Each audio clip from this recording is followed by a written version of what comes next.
Here back with another reaction video. This time reacting to Battle of Ticinus. I don't know if that's pronounced right. 218 BC.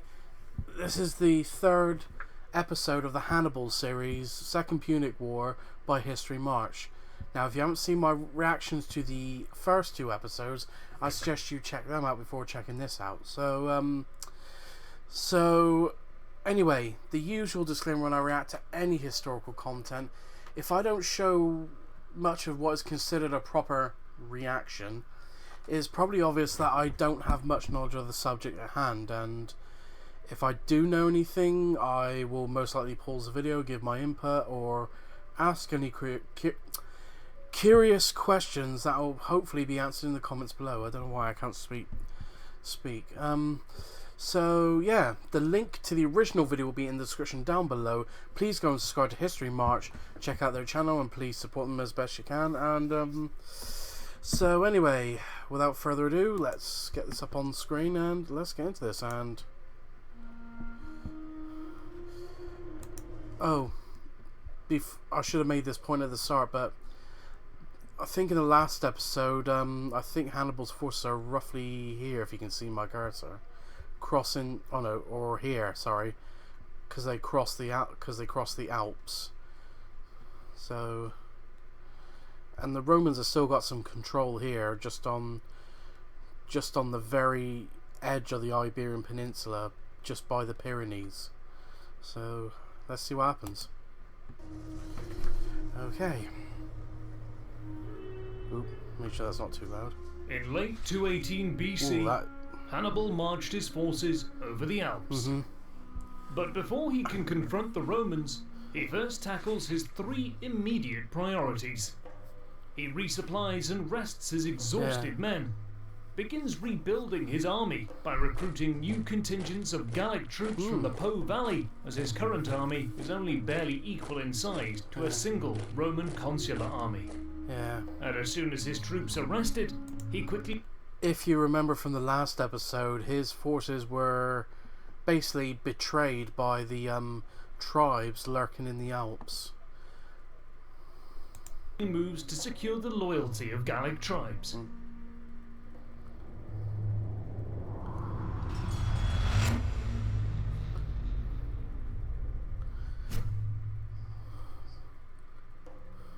Aware that loyalty, or at least compliance, cannot be guaranteed by flattery and gifts alone, Hannibal asserts his authority by making an example of the Torini tribe, who resisted the Carthaginian advance. After a 3-day siege, he orders his troops to storm the main town of the Torini. All of the inhabitants, men, women and children, are massacred. This calculated display of ruthlessness serves to show the Gallic tribes what is the price of hostility to the Carthaginian cause. Physical propaganda. On the waves off the coast of Sicily, the Carthaginians strike the first blow. In preparation for a full-scale invasion to take back the important port cities that they once held, their ships begin raiding strategic islands around Sicily. In the west, the operation is successful. But further east, while raiding the Vulcan Islands, a few Carthaginian ships are blown off course in a terrible storm. Just bad luck. Not far from the Straits of Messina, they are eventually spotted and attacked by the Syracusan navy. The Roman ally captures 3 Carthaginian ships and their crews. Under torture, the seamen revealed details about the Carthaginian plan to attack Sicily. The Syracusan king informs his allies of this, and the Roman praetor in Sicily reacts promptly. The Romans learn that the Carthaginians have a larger fleet in the area, but that their ships are not packed with many soldiers. The Roman praetor decides to exploit this by packing each of his ships with twice as many legionnaires, effectively enabling each Roman ship crew to fight off 2 Carthaginian ships. With lookout posts set up along the shore, the Roman ambush is set. The Carthaginians close in unopposed, but as they approach their intended target, the Romans go on the offensive. They direct their ships towards one part of the Carthaginian fleet, rushing to board the enemy. In this 1v1 situation, the more numerous Roman crews overwhelmed the Carthaginian ships and quickly picked them off one by one. Eventually, the Carthaginian naval attack is defeated, and their attempt to gain a foothold on the island of Sicily in 218 BC fails. By this time, Consul Tiberius Sempronius Longus arrives and launches a counter-offensive along the south coast of Sicily, and manages to capture Malta. He then turns back to intercept Carthaginian ships that are raiding the Vulcan Islands, Vibo and Brutium. But Longus's mission is cut short by news that Hannibal arrived in the Po Valley, and he gets summoned to bring his legions back north to help Scipio. Meanwhile, Scipio is eager to meet Hannibal in battle.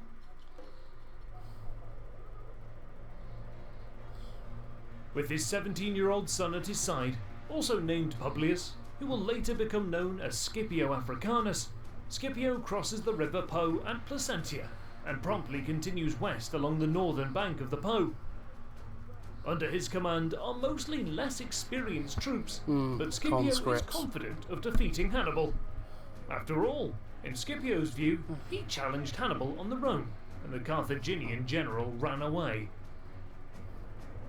Hannibal, on the other hand, is quite surprised to learn that Scipio made it back to the Po Valley so quickly.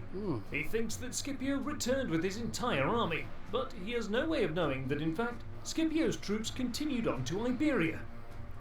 Thinking that the Romans now have two whole armies in the Po Valley, the Carthaginian general fears that this force is now strong enough to deter Gallic tribes from joining him, and he wants a victory. Fast. Hannibal knows that the Gallic tribes will not rally to his banner if he doesn't seem confident of defeating Rome. Not wasting any time, he marches his army downstream along the northern bank of the Po River to meet Scipio. Still unaware of each other's exact whereabouts, the two generals send scouting parties well ahead of their respective armies as they march towards each other. Each army's scouts soon report the enemy's presence, and both Hannibal and Scipio proceed with caution. The Romans build a pontoon bridge over the Ticinus River and set up camp on the western bank. So it's pronounced Ticinus. For some reason, I thought it was pronounced Ticinus. Meanwhile, some 15 kilometers west, the Carthaginian column also stops and encamps for the night on the flat plain. A day later, both Hannibal and Scipio ride out in force to scout the area in person, each of them eager to gain a crucial early victory, which would inspire the rest of their troops and win the support of the Gallic tribes. Hannibal rides with the bulk of his horsemen, while Scipio has all of his cavalry and a small force of velites with him. As the two contingents move through the flat plain, they soon spot each other because of the clouds of dust thrown up by the hooves of their horses. Both generals decide to deploy their troops for battle. Hannibal arrays his close-order Spanish cavalry in the front and forms the Numidian light cavalry in two groups behind the first line. Scipio places his velites in the front, aiming to soften up Hannibal's cavalry with javelin throws. Gallic allies form the second line, while the Roman cavalry is in reserve.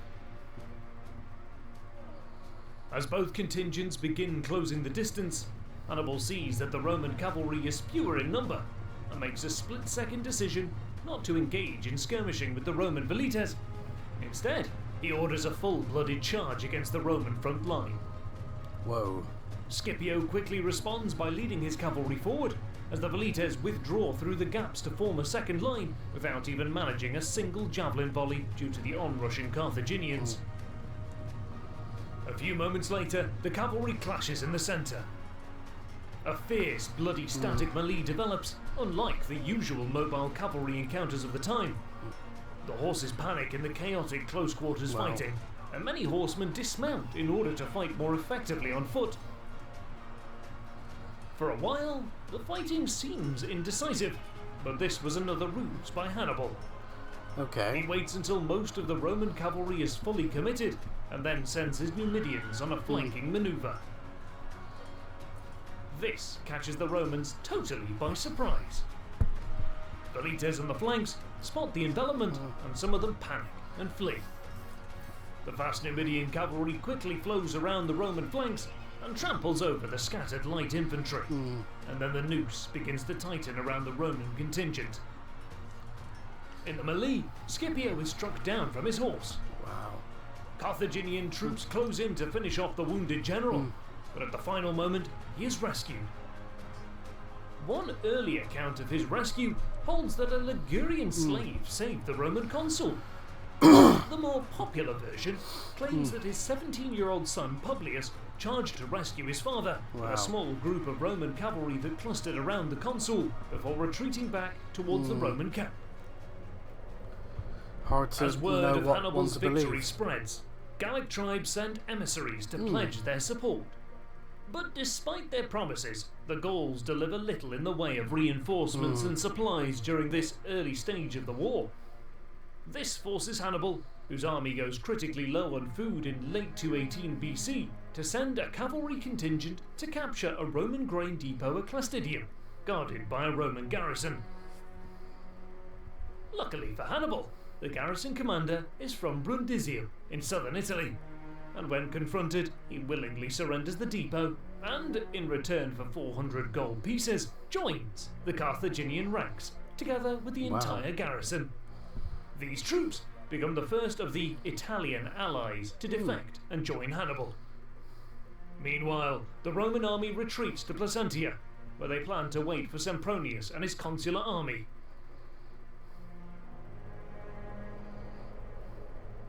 Although the defeat at the Ticinus River is far from a major loss, it nevertheless reinforces the apprehension with which the Romans would view Hannibal from now on, and it sets a psychological tone which would be felt in the much larger battles to come.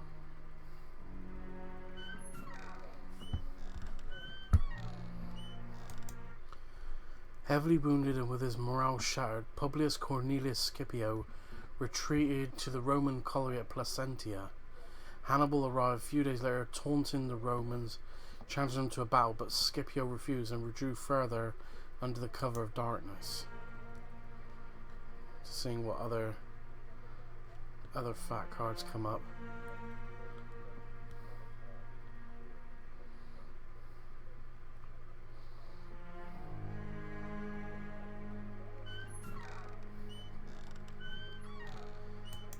At Ticinus, many Carthaginian horses were in a poor state after the long, arduous journey through the Alps, which is another reason why Hannibal quickly committed to a melee against the Romans instead of engaging in a prolonged mobile skirmish, as his horses couldn't run for long. Makes sense. The defeat at Ticinus, although a minor skirmish, destroyed the image of strength that Rome had in the region. Soon Hannibal's none would begin to swell as more Gallic warriors joined his ranks. Yeah, it's kind of way, it's like physical propaganda.